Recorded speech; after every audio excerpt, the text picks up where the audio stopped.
Example 10. Music interest test was administered on 15 plus year. Did boys and girls same taken independently from the two population? The following status was obtained. So guys इस question में आपको 15 plus students के ऊपर boys और उनके boys and girls के ऊपर experiment किया गया है। उनका आपको स्टैटिक्स दे रखा है, दैट इज आपको मीन दे रखा है, स्टैंडर्ड डेविएशन दे रखा है और नंबर ऑफ सैंपल्स दे रखे हैं, राइट।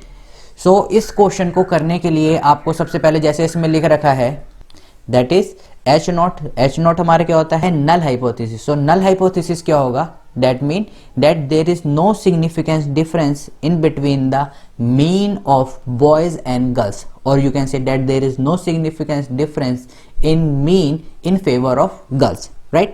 सेम तरह उसी तरीके से आपका अल्टरनेटिव हाइपोथेसिस क्या हो जाएगा, that there is significant difference in between the mean of boys and girls, or you can write that there is significant difference in favour of girls. So ये आपका आई होप आप null hypothesis और alternative hypothesis आप लिख लेंगे।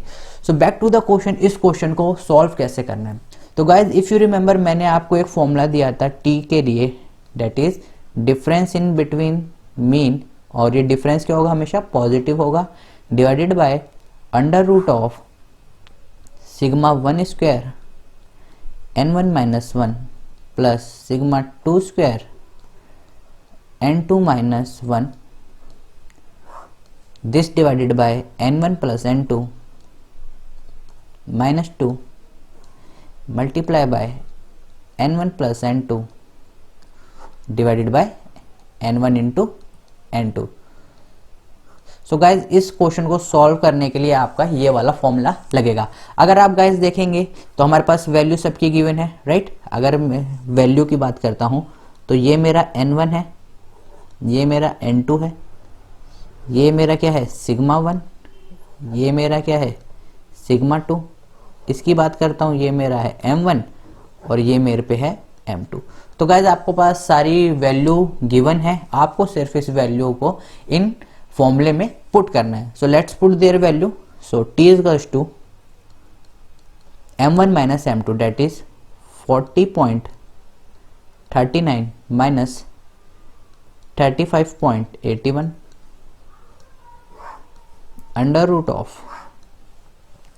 Sigma 1 आपका कितना है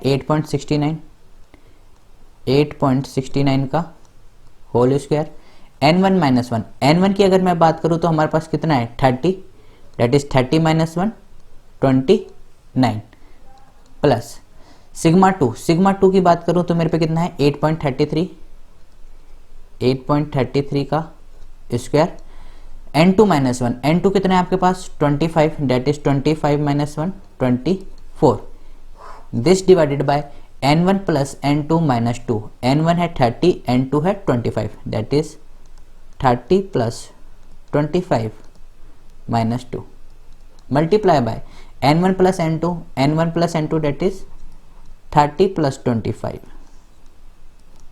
डिवाइडेड बाय 30 मल्टीप्लाई बाय 25, ये सब किस में है अंडर रूट में।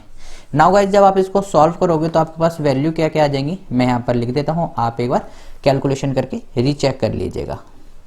40.39 में से जब आप सॉल्व करोगे तो ऊपर आपके पास वैल्यू आ जाएगी 4.58 अंडर रूट ऑफ, जब आप इस टर्म को सॉल्व करोगे दैट इज फर्स्ट टर्म 8.69 का स्क्वायर मल्टीप्लाई बाय 29, तो आपके पास वैल्यू आ जाएगी 2189.96 प्लस जब आप सेकंड वाले को सॉल्व करोगे तो आपके पास वैल्यू आ जाएगी 1665.33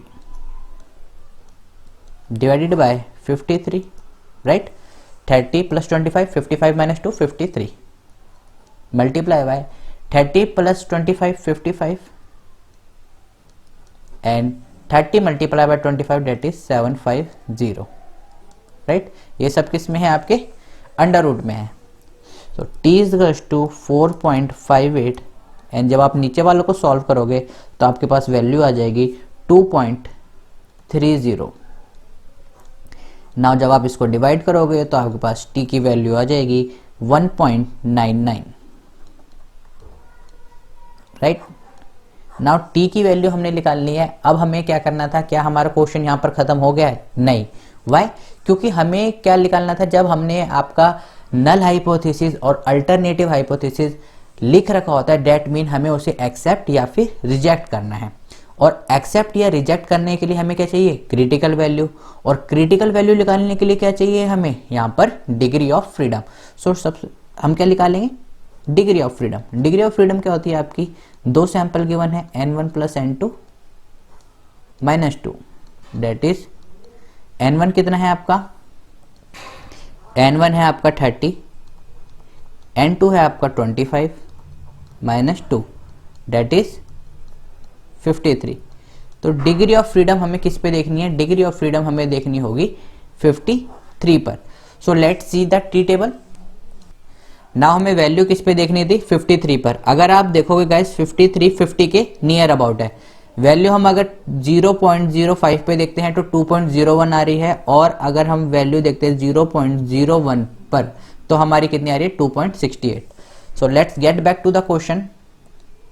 सो गाइस हमारी टी वैल्यू आ रही है, टी वैल्यू 0.01 पर, दैट इज 2.68, एंड टी की वैल्यू 0.05 पर कितनी आ रही है? 0.05 पर आ रही है 2.01, राइट। हमारी टी की वैल्यू कितनी आ रही है? 1.99। अगर मैं सबसे पहले किस पे चेक करूंगा? सबसे पहले हमें चेक करना होता है किस पर? 0.05 पर। तो अगर मैं 0.05 पे चेक करता हूं तो भी मेरी वैल्यू क्या है? बड़ी है। हमारी जो क्रिटिकल वैल्यू है वो हमारी क्रिटिकल वैल्यू कितनी आ रही है? 2.01, राइट। और हमारी कैलकुलेटेड वैल्यू 1.99। तो टी 0.05 पर भी एक्सेप्टेबल है, और ऑब्वियस बात है जब 0.05 पर एक्सेप्टेबल है तो टी की वैल्यू 0.01 पर भी एक्सेप्टेबल होगी। So in this case we can say कि हमारी जो क्रिटिकल वैल्यू है वो हमारी वैल्यू बड़ी है कैलकुलेटेड वैल्यू से। तो हमारा जो नल हाइपोथेसिस है that is we fail to reject the null hypothesis, right. Guys हमेशा याद रखना, हम लिखते हैं we fail to reject, right. हम कभी नहीं लिखते we accept the null hypothesis. So in this case हमारा क्या है? नल हाइपोथेसिस एक्सेप्ट हो गया, या फिर you can write as we fail to reject the null hypothesis. So this is all about your question, और you can say example number 10। Same देखते हैं गाइस इन्होंने क्या कर रखा है। इन्होंने भी सेम प्रोसीजर कर रखा है एज ऑलवेज। ये जो आपका अंडर रूट है ये होल का है, right. So this and this same T की वैल्यू आ रही है, डिग्री ऑफ फ्रीडम भी सही आ रही है। सेम जो मैंने आपको बता रखा है 2.01 टी टेबल से इन्होंने देख रखा है, और उन्होंने लिख रखा है null hypothesis is written. So overall all interpretation is good. बस जो इन्होंने यहाँ पर मिस्टेक कर सकती है वो क्या है कि यहाँ पर इनका होल अंडर रूट आना चाहिए।